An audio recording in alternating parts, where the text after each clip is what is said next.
everyone, welcome to another episode of FABTAFT. ഇന്ന് ഞാൻ നിങ്ങളായിട്ട് ഷെയർ ചെയ്യുന്നത് നല്ല ടേസ്റ്റിയും ഫ്ലേവർഫുള്ളും ആയിട്ടുള്ള ഒരു ഹൈദരാബാദി ചിക്കൻ ബിരിയാണിയുടെ റെസിപ്പിയാണ്. വളരെ ഈസി ആയിട്ട് ഇതെങ്ങനെ പ്രിപ്പയർ ചെയ്തെടുക്കുന്നത് എന്നുള്ളത് കാണാം. ഹൈദരാബാദി ബിരിയാണി ഉണ്ടാക്കാൻ വേണ്ടിയിട്ട് ബാസ്മതി അരിയാണ് എടുക്കേണ്ടത്. ഞാനിവിടെ ഒരു 3 കപ്പ് ബാസ്മതി അരി എടുത്തിട്ടുണ്ട്.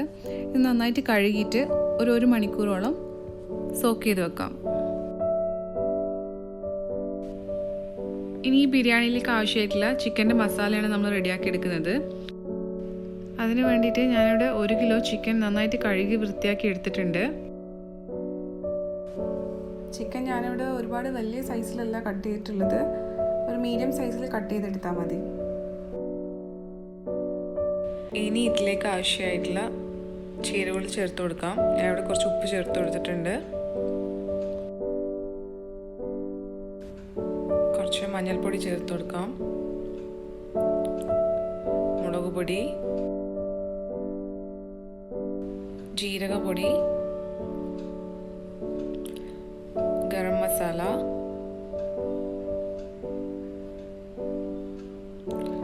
ഇത് ഇഞ്ചി വെളുത്തുള്ളി പച്ചമുളകും കൂടെ അരച്ചെടുത്തതാണ്.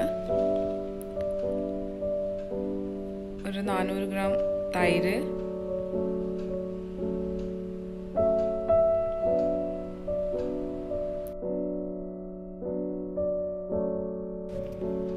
ഇനി ഇതിലേക്ക് പകുതി ചെറുനാരങ്ങയുടെ നീരൂടെ ചേർത്തിട്ട് ഒന്ന് മിക്സ് ചെയ്തെടുക്കാം.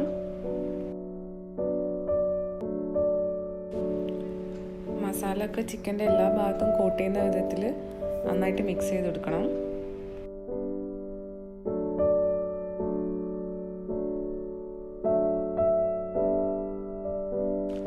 ഇനി ഇതിലേക്ക് ഫ്രൈ ചെയ്ത് വെച്ച സവാള ചേർത്ത് കൊടുക്കണം.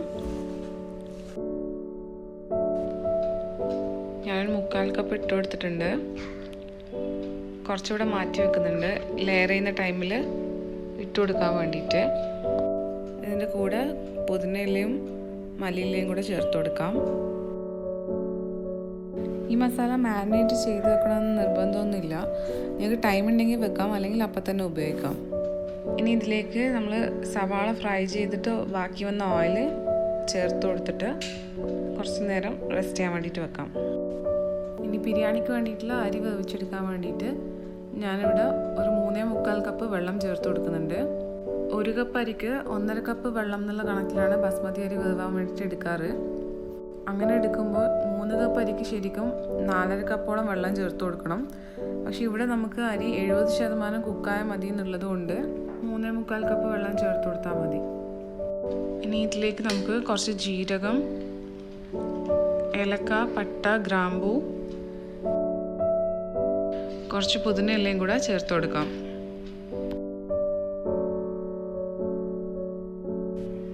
ആവശ്യത്തിന് ഉപ്പ് കൂടെ ചേർത്ത് കൊടുക്കാം. വെള്ളം തിളച്ചിട്ടുണ്ട്. ഇനി ഇതിലേക്ക് നമുക്ക് കഴുകി വെച്ച അരി ചേർത്ത് കൊടുക്കാം.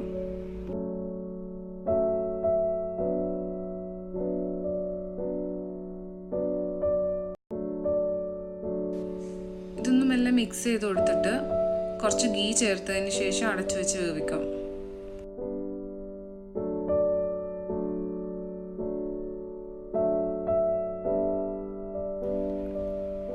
വെള്ളമൊക്കെ വറ്റിയിട്ടുണ്ട്. ഇതിപ്പോൾ നിങ്ങൾക്ക് അരി കണ്ടാൽ മനസ്സിലാവും. ഇതിപ്പോൾ നമ്മളിങ്ങനെ പ്രസ് ചെയ്ത് കഴിഞ്ഞാൽ പൊട്ടിപ്പോവുക ചെയ്യുന്നത്, സ്മാഷ് ആവുന്നില്ല. ഈ ഒരു വേവാണ് ഇതിന് വേണ്ടത്. ഇനി നമ്മൾ റെഡിയാക്കി വെച്ച ചിക്കൻ മസാലയുടെ മേലിൽ ഈ ചോറ് ഇട്ട് കൊടുത്തതിന് ശേഷം ചിക്കനും ചോറും കൂടെ ഒന്നിച്ച് വേവിച്ചെടുക്കുകയാണ് ചെയ്യേണ്ടത്. ഈ മസാലയുടെ മേലായിട്ട് നമുക്ക് പകുതി ചോറ് ഇട്ട് കൊടുക്കാം ആദ്യം. ഇനി ഇതിൻ്റെ മേലെ കുറച്ച് മല്ലിയിലയും പുതിനയിലയും നമ്മൾ നേരത്തെ മാറ്റി വെച്ചിട്ടുണ്ടായിട്ടുള്ള ഫ്രൈഡ് ഓണിയൻസും കൂടെ ചേർത്ത് കൊടുക്കാം. ഞാനിവിടെ യെല്ലോ കളറിന് പകരം പാലിൽ മഞ്ഞൾ കലക്കിയിട്ടാണ് ചേർത്ത് കൊടുക്കുന്നത്. നിങ്ങളുടെ കയ്യിൽ സാഫ്രോൺ ഉണ്ടെങ്കിൽ അത് ഇതുപോലെ പാല് കലക്കിയിട്ട് ചേർത്ത് കൊടുത്താൽ മതി. ഇതിന് മേലായിട്ട് കുറച്ച് ഗീ കൂടെ ചേർത്ത് കൊടുക്കാം. ഇനി ബാക്കിയുള്ള ചോറ് കൂടെ ഇതിൻ്റെ മേലെ ഇട്ടിട്ട് ഇതുപോലെ ചെയ്തെടുക്കാം.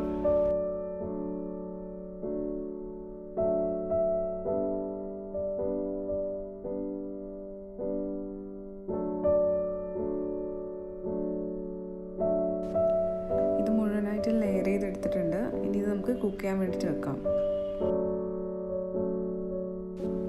ആദ്യം ഒരു 5 മുതൽ 10 മിനിറ്റ് വരെ മീഡിയം ടു ഹൈ ഫ്ലെയിമിലിട്ടിട്ട് മസാല ഒന്ന് ചൂടായി കഴിയുമ്പോൾ ഫ്ലെയിം കുറച്ച് കൊടുത്താൽ മതി.